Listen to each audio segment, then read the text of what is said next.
Saudi Arabia has arrested dozens of princes and former government ministers, including a well-known billionaire with extensive holdings in Western companies, as part of a sweeping anti-corruption probe, further cementing King Salman and his crown prince son's control of the kingdom. A high-level employee at Prince Al-Walid bin Talal's kingdom holding company told the Associated Press that the royal was among those detained overnight Saturday.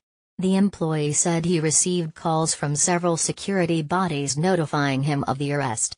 The employee spoke on condition of anonymity due to fear of repercussions. The Associated Press reached out overnight to Kingdom Holding for comment.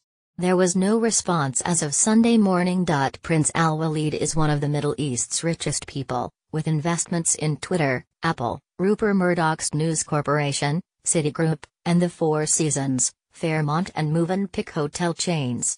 He is also an investor in ride-sharing services Lyft and Careem, both competitors to Uber in the U.S. and the Middle East, respectively. The prince, often pictured on his multi-million-dollar 85.65-meter 281-foot super yacht in the Mediterranean, is also known for being among the most outspoken Saudi royals, long advocating for women's rights. He is also majority owner of the popular Rotana group of Arabic channels. Official state media have not reported on the arrests, but the kingdom's top council of clerics issued a statement saying it is an Islamic duty to fight corruption, essentially giving religious backing to the high-level arrests being reported. The Saudi-owned Al Arabiya satellite news channel reported that at least 11 princes and dozens of former ministers had been detained in the probe launched by a new anti-corruption committee. The committee is led by Crown Prince Mohammed bin Salman. Saudi Twitter accounts released names of several high-ranking princes, including a prominent and powerful son of the late King Abdullah, Prince Mike bin Abdullah, who was removed from his post as head of the National Guard overnight. The arrests came as Lebanon's prime minister, a close Saudi ally, announced his own resignation from the Saudi capital. Yemeni rebels, the target of a two-year Saudi-led military campaign, meanwhile fired a ballistic missile toward Riyadh's international airport on Saturday night that was intercepted by Saudi air defense before it could cause any damage. Al Arabiya reported that the Anti-Graft Committee is looking into deadly floods that overwhelmed parts of the city of Jiddah in 2009 and the government's response to the Middle East respiratory syndrome MERS virus that has killed several hundred people in the past few years. Reports also suggested those detained were being held in the Ritz-Carlton in Riyadh, which only days earlier hosted a major investment conference.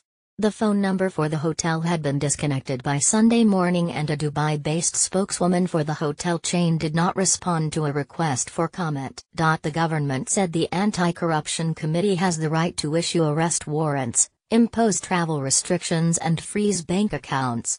It can also trace funds, prevent the transfer of funds or the liquidation of assets, and take other precautionary measures until cases are referred to the judiciary. The royal order said the committee was established due to the propensity of some people for abuse, putting their personal interest above public interest, and stealing public funds.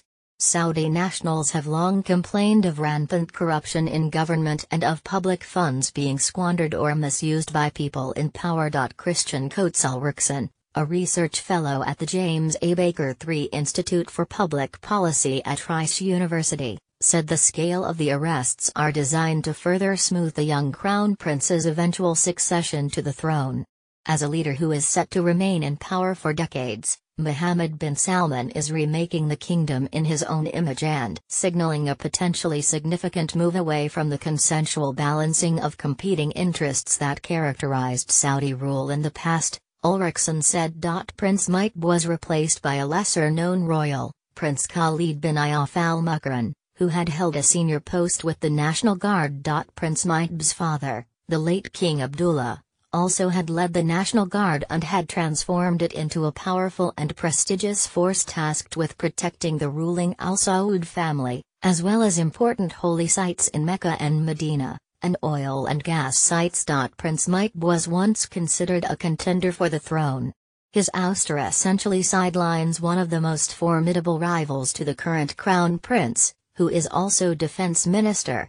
Just 3 months ago, Prince Mohammed bin Nayef was ousted from the line of succession and from his post as Interior Minister, overseeing internal security. Only hours earlier, Lebanese Prime Minister Saad Hariri resigned from his post in a televised address from Riyadh, offering a vicious tirade against Iran and its Lebanese proxy Hezbollah group for what he said was their meddling in Arab affairs. Iran's arms in the region will be cut off, Hariri said. Saudi Arabia then said its forces intercepted a ballistic missile fired by Iran-backed rebels in Yemen toward one of the kingdom's major international airports on the outskirts of Riyadh. A Saudi-led coalition launched a war against the Houthi rebels and their allies in March 2015 that grinds on today, a campaign overseen by Crown Prince Mohammed. The missile fire drew an immediate rebuke from President Donald Trump, who blamed Iran in part for the attack. A shot was just taken by Iran, in my opinion, at Saudi Arabia. And our system knocked it down, Trump said, referring to the Patriot missile battery Saudi Arabia has purchased from the US. That's how good we are. Nobody makes what we make and now we're selling it all over the world. It's unclear if the US had any advance word of the coming arrests. Trump's son-in-law and White House advisor Jared Kushner and others made an unannounced trip recently to Riyadh.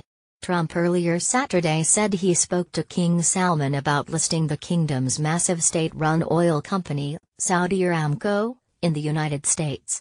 Batrawi reported from Dubai, United Arab Emirates. Associated Press writers John Gambrell and Fayabu El Ghassim in Dubai and Jonathan Lamiri aboard Air Force One contributed to this report.